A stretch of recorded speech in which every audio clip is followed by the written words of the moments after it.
Pulivendula ZPTC ఉప ఎన్నిక వేళ రెచ్చిపోతున్న వైసీపీ ముఠాలు. టీడీపీ కార్యకర్తలపై వైసీపీ గూండాల దాడి. కానేపల్లి గ్రామం నుంచి అచ్చవెల్లి గ్రామానికి ఓటు వేయడానికి వెళ్తున్న టీడీపీ కార్యకర్తలపై వైసీపీ గూండాలు కారు ధ్వంసం చేసి దాడి చేయడం జరిగింది.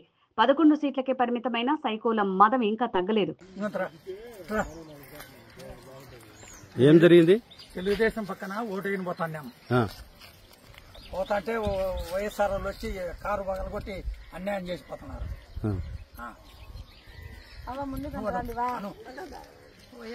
తెలుగుదేశం ఓటేని పోతాం. తెలుగుదేశం పక్క ఓటేని పోతాం. వైఎస్ఆర్ వాళ్ళు వచ్చి కారు పగలగొట్టి తరుముతున్నారు.